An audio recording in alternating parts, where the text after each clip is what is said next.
YouTube family તમારું સ્વાગત છે મારા નવા વિડીયોમાં। તો આજે આપણે બનાવીશું એકદમ સ્વાદિષ્ટ અને સરળ રીતે રાજસ્થાની પરવાળા પરોઠા। તો પરવાળા પરોઠા છે ને આપણે એકદમ સ્વાદિષ્ટ બનાવવાના છે। તો આપણે આ પરોઠા દહીં સાથે પણ ખાઈ શકીએ છીએ, ચા સાથે પણ ખાઈ શકીએ છીએ। તો હવે આપણે પરોઠા બનાવવા માટે લઈ લીધી છે કાથરોટ અને તેમાં નાખીએ છીએ આપણે ઘઉંનો લોટ એકદમ સરસ ચાળીને લઈ લેશું। હવે ઘઉંનો લોટ એકદમ સરસ આપણો ચડાઈ ગયો છે અને તેમાં નાખશું આપણે સ્વાદ અનુસાર નમક। હવે નમક આપણે નાખી દીધું છે લોટમાં ને એકદમ સરસ છે ને પાણી નાખી ને તમને જેવો ફાવતો હોય ઢીલો અથવા કડક એવો લોટ બાંધી લેશો। તો આપણો લોટ છે ને એકદમ સરસ બંધાઈને રેડી થઈ ગયો છે। તો હવે તેમાં તેલનું મોણ નાખી ને એકદમ સરસ ઢાંકીને રાખી દઈશું। તો આપણે ત્યાં સુધીમાં બીજો મસાલો કરી લે, એ લોટ આપણો એકદમ સરસ રેડી થઈ જાય। તો હવે આપણે લઈ લીધો છે એક બાઉલમાં જીરું। હવે જીરાને આપણે એકદમ સરસ શેકી લેવાનો છે। તે માટે આપણે ગેસની ફ્લેમ પર તવી રાખી દીધી છે ને જીરાને એકદમ સરસ લાલ થાય ને ત્યાં સુધી શેકી લેશું। ગેસની ફ્લેમ છે ને આપણે એકદમ સ્લો રાખવાની છે। રાજસ્થાની પરાઠામાં તમારે શેકેલું જીરું નાખશો ને એટલે એનો ટેસ્ટ છે ને બેસ્ટ આવે છે। તો આપણે જીરાને વચ્ચે વચ્ચે ફેરવતા રહીશું સ્લો ફ્લેમ ઉપર રાખીને। આ રાજસ્થાની પરાઠા છે ને આપણે એકદમ સરળ રીતે બની રહે છે ને એકદમ ટેસ્ટી બને છે દેશી ઘીથી। તો આપણે જીરાનો પાવડર બનાવવાનો છે શેકીને। તો એકદમ સરસ છે ને લાલ થઈ જાય ને ત્યાં સુધી શેકી લેશું। તો જીરું આપણે એકદમ સરસ શેકાવા માંડ્યું છે। વિડીયોને લાઇક, શેર અને નવા આવ્યા હોય તો સબસ્ક્રાઈબ કરી દેજો। તો હવે જીરું એકદમ સરસ છે ને આપણું શેકાઈ ગયું છે, તમે જોઈ શકો છો વિડીયોમાં લાલ થવા માંડ્યું છે।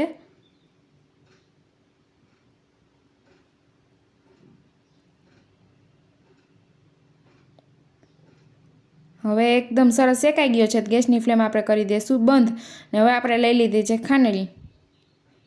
હવે તેમાં એકદમ દેશી રીતે બનાવવાનું છે, તો આપણે ખાંડીને જ લેશું જીરું। ખાંડીને લેશો ને એટલે એનો ટેસ્ટ છે ને બહુ મસ્ત આવશે તમારે।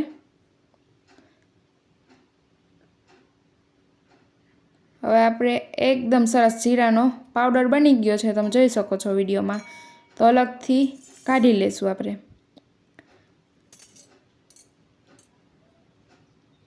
હવે શેકેલ જીરાનો પાવડર એક વાટકીમાં આપણે કાઢી લેશું। આપણે સાવ પાવડર નથી કરવાનો, અડધું આખું ને અડધું એકદમ પાવડર બનાવવાનો છે, એવી રીતે આપણે જીરું ખાંડવાનું છે।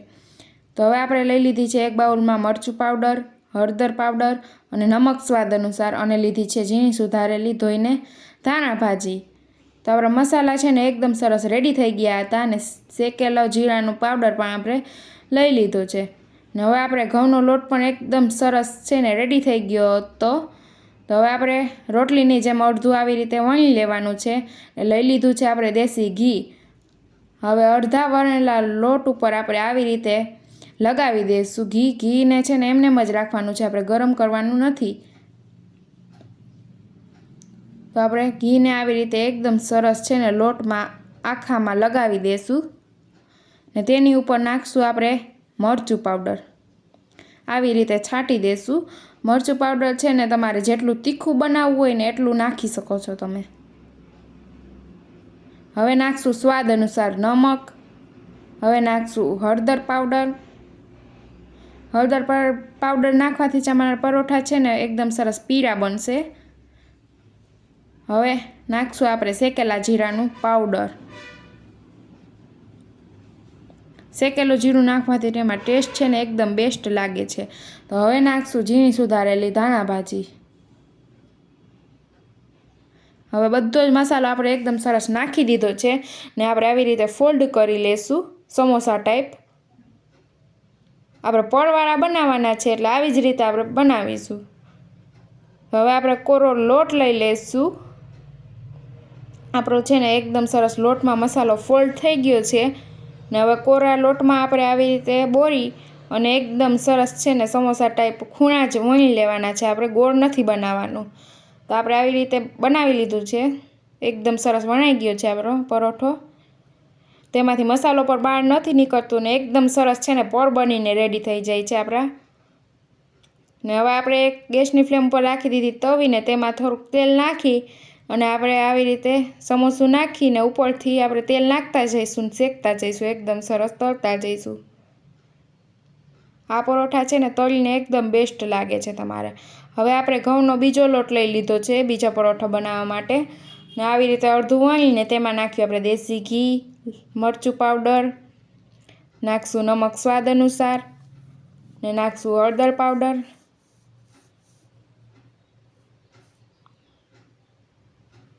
હવે નાખશું આપણા શેકેલું જીરું અને ઝીણી સુધારેલી ધાણા ભાજી. હવે આવી રીતના આપણે એકદમ સરસ બંધ કરી દીધું છે અને લોટમાં બોરીને એકદમ સરસ સમોસું ટાઈપ પરોઠું આપણું વણી લેશું. તો આપણો એક પરોઠો બનીને રેડી થઈ ગયો છે. તો આપણે બીજો પરોઠો હવે તવી ઉપર નાખી દઈશું. તો આપણો બીજો પરોઠો પણ એકદમ સરસ શેકાઈ ગયો છે, તમે જોઈ શકો છો. તો હવે આપણે ઉપરથી તેલ નાખતા જઈશું ને પરોઠાને એકદમ સરસ ઉથલાવતા જઈશું. તો આપણા પર છે ને એકદમ સરસ બનીને રેડી થઈ જાય છે. જો તમે તળીને બનાવશો ને એટલે તમારા પરોઠા છે ને એકદમ બેસ્ટ બનશે અને ખાવામાં પણ એકદમ ટેસ્ટી લાગશે. તો આવી રીતે પર બની જાય છે, વિડીયોમાં તમે જોઈ શકો છો. તો ઉપરથી તમારે ઘી નાખવું હોય દેશી ઘી તો ઘી અંદર નાખીને તમે એકદમ સરસ ખાઈ શકો છો. ગરમા ગરમ જ પરોઠા ખાવાની મજા આવે છે એકદમ સરસ. તો તૈયાર છે આપણા પરવાળા એકદમ સરસ ને સ્વાદિષ્ટ રાજસ્થાની પરાઠા. તમે દહીં સાથે પણ ખાઈ શકો છો અથવા ચા સાથે પણ ખાઈ શકો છો. ગરમા ગરમ પરોઠા અને ફ્રીજમાં રાખી દેવાનું દહીં, તો નાસ્તામાં એકદમ બેસ્ટ લાગે છે. તો તૈયાર છે આપણા પરવાળા અને એકદમ સ્વાદિષ્ટ રાજસ્થાની પરાઠા. આ પરોઠા તમે બાળકોને ટિફિનમાં, નાસ્તામાં, બહાર જતા મુસાફરી કરવા લોકોને એમાં પણ આપી શકો છો. બહુ મસ્ત બને છે ને તેનો સ્વાદ પણ બહુ મસ્ત આવે છે. આગળ આપણે મેથીના પરોઠા અને આલુ પરોઠા પણ બનાવ્યા હતા, એ પણ બનાવશો ને તો એકદમ બેસ્ટ બને છે.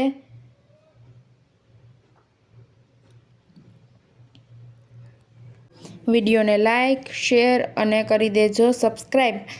અને તમારે આગળની રેસિપી કઈ જોઈએ છે એ પણ કમેન્ટમાં જરૂર જણાવજો. તો આપણે આગળની રેસિપી પણ બનાવીશું.